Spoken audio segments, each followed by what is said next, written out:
there are three major questions that will determine how this war is fought, what this war will end up looking like, and how the world will change. And as I discussed last class, I'm making three predictions about this war. The first is the United States will use ground troops, and this will mean that Donald Trump will institute a national draft. That's the first prediction. Second prediction is that Israel and the United States will not use tactical nuclear weapons in this war. Number three is that the Al-Aqsa Mosque, the third holiest site in the Islamic world, will be destroyed during this war. Okay, so last class, I explained my analysis and my reasoning for my first two predictions. Today, I'll explain my third prediction. So, but before we start, I just want to look at some videos, okay? So you understand some of the context, some of the players in this war. All right, so this is Senator Blumenthal of Connecticut, and he is one of the 100 members of the US Senate. He's also one of the members of the Gang of Eight. When you are fighting a war, the White House has responsibility to report its objectives, its purpose, how the war is progressing to 8 members of Congress in a confidential setting, okay? And this is Senator Blumenthal after he's been debriefed by the White House. Okay, and this is what he has to say about the progress of the war so far. I emerged from this briefing as dissatisfied and angry, frankly, as I have from any past briefing in my 15 years in the Senate. I am left with more questions than answers, especially about the cost of the war. My questions have been unanswered, and I will demand answers because the American people deserve to know. And I guess I am most concerned about the threat to American lives of potentially deploying our sons and daughters on the ground in Iran. We seem to be on a path toward deploying American troops on the ground in Iran to accomplish any of the potential objectives here.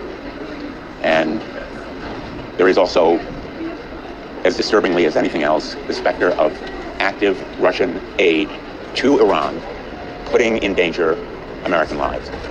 All right, so three things to take away from his talk with reporters, okay? The first thing is the administration, Donald Trump, the White House, has not articulated a budget. How much will this war cost?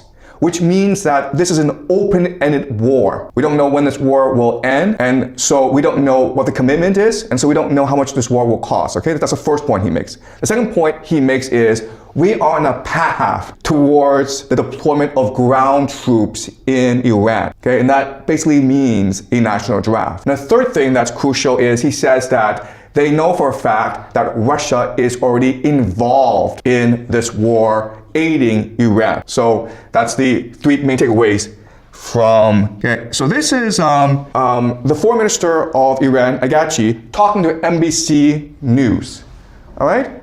And NBC News is gonna ask Agachi, hey, there's talk in the United States already of ground troops being used against Iran, okay? Now I want you to observe his response and then the response of the journalist. President Trump has not ruled out boots on the ground in Iran. Are you afraid of a U.S. invasion in your country? No, we are waiting for them. You were waiting for the U.S. military to invade the ground troops? Yes, because we are confident that we can confront them, and that would be a big disaster for them. So you're saying that Iran is ready and willing to take on the U.S. military if there were to be ground troops? Well, we were ready for this.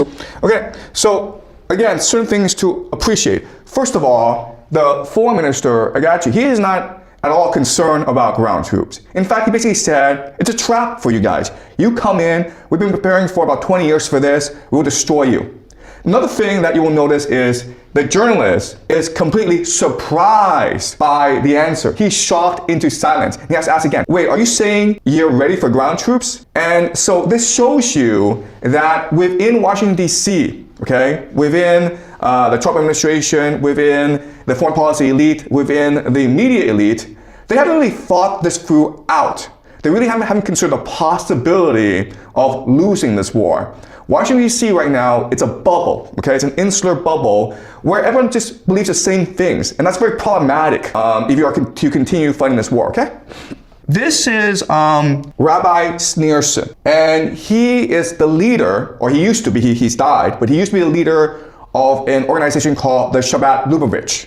I'll be talking more about Shabbat Lubavitch as we go along, okay? But I introduce you to him now. This year 1990, and he is talking to Benjamin Netanyahu, who is a young and upcoming politician in Israel, okay? And so let's look at the conversation. This is Netanyahu,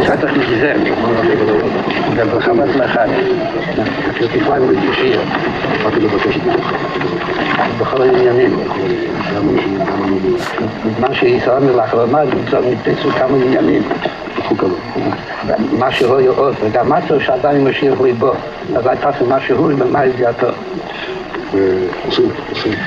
הכנראה שהיא מספיק, שהיום כבר כמה שעות מגיעים עדיין ליבו, אבל יש עוד כמה שעות, אבל יש להשתדל גם היום, בצורה טובה. Okay, so what's going on here? Okay, so as an up-and-coming politician, Netanyahu is going to a rabbi, and the rabbis are the most powerful people in the Jewish society. He basically says, will you give me your blessing? Will you support me in my political endeavors? And the rabbi says, yes. They also talk about how things are progressing. So another way of saying this is that there's almost like a plan in motion to achieve certain religious objectives. And things are going well. But the Rabbi Schneerson says, but they're not going fast enough, because we need the Messiah, the great leader of the Jewish people, to come. And we can set in motion things that will force the coming of the Messiah. So let's speed things up, Netanyahu. So what this is, I'll explain later on, okay? But I want you to be aware of this, who these people are. Rabbi Schneerson is very important for our story. And Netanyahu, of course, is the current Prime Minister of Israel. We want to know what you're reading now. What I'm reading? Yeah. For the Jews against Rome. Well, what made you pick it up? Well, we lost that. I think we have to win the next one. We want to know what you're reading now. All right, so that's a very quick exchange, okay? So a journalist is asking Benjamin Netanyahu, what book are you reading now? And he says, Rome versus the Jews. It's a book by Barry Strauss, a historian. And it goes on about the 3 wars that the Jews fought against the Romans. And it was essentially a Holocaust for the Jews. A lot of Jews either died or were enslaved. The Romans burned down the Second Temple. So there's this historical animosity of the Jews against the Romans. Okay? But what he said is, what Benjamin Netanyahu said is that, I'm reading this book because we lost that war against Rome. But in the next war against Rome, we must not lose. The question then is, who's Rome? It's not Iran, guys. It's probably not Russia. It's probably America, right? The great empire. So this is strange because Israel is the ally of America in this war. But Netanyahu is saying that, no, our real enemy is Rome. And that's what we must prepare for, okay? So I want you guys to keep this in mind. This is Peter Hegseth, who is the Secretary of War for Donald Trump, okay? And this is the year about 2018, where he is in Jerusalem and he's talking to Christian Zionists, okay? Who these people are, I'll explain later on, okay? But let's listen to his speech really quickly. And I and others had a chance to go see the Western Wall of the Temple Mount, the Western Wall tunnels, so much of the old city. And as you stand there, you can't help but behold the miracle before you. And it got me thinking about another miracle that I hope all of you don't see too far away. Because 1917 was a miracle, 1948 was a miracle, 1967 was a miracle, 2017, the declaration of Jerusalem as the capital was a miracle, and there's no reason why the miracle of the reestablishment of the temple on the Temple Mount is not possible.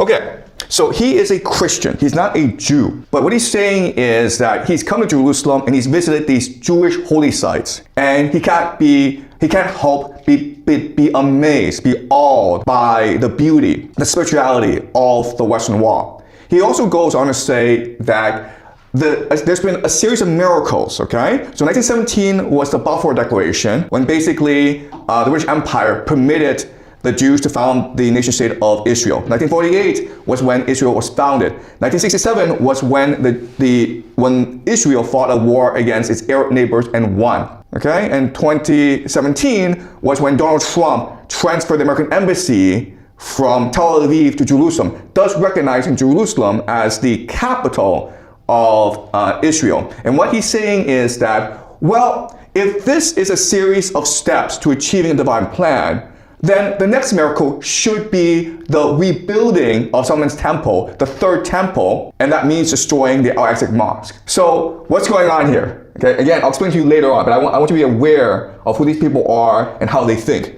All right, let's go one more video. And so if you want to build Solomon's temple, if you want to build the third temple, you need to get rid of the third holiest site in the Islamic world. And how do you do that? Well, there are some options, okay? So missiles will hit the mosque and clear the place for the third Beit HaMikdash. That could also be a miracle. If it was up to me, the last time when they shot hundreds of missiles, I would pretend that one missile came from Iran and shoot it down. You know, then all the Arabs will go against Iran, it will be the end of the problems. You make them fight with each other, this bunch of lunatics. Never too late, you deal with a bunch of cowards. Okay, so this is a rabbi in Israel, and he's saying how last year, during the 12-day war in June, Iran was firing missiles at Israel. And what he's saying is, you know, that was an opportunity for us to pretend that Iranian missile hit the Dome of the Rock, the Al-Aqsa Mosque, thus destroying it. And then the Arabs will blame the Iranians, and the Arabs will go to war against the Persians. And then we can just sit back and laugh at these lunatics. So again, this may be confusing to you as to who these people are, why they are saying these things. All right, but now what I'm going to do is explain to you what is really going on. Okay, and I keep on saying this, but it is hard from a geopolitical perspective to explain this US-Iran war. You have to look at the religious perspective, okay? The religious angle, and that's what I want to focus on today. Okay, so again, this is the three holiest site in the Islamic world. This is Saudi Arabia, Mecca, Medina, and this is Dome of the Rock, the Al-Aqsa Mosque, which is where Muhammad was supposed to ascend to heaven. And the Jews and the Christian Zionists believe that this must be destroyed so that they can build the third temple, or Solomon's temple. So this is the big question in this war. And again, I keep on saying this, but I need to be right in my prediction if my analysis is to be correct. If they do not destroy the Al-Aqsa Mosque, and if they are able to achieve peace, then my predictive model, my analysis is completely wrong, and you just ignore me, okay, for the rest of my life. And I can go back to teaching, great books or something.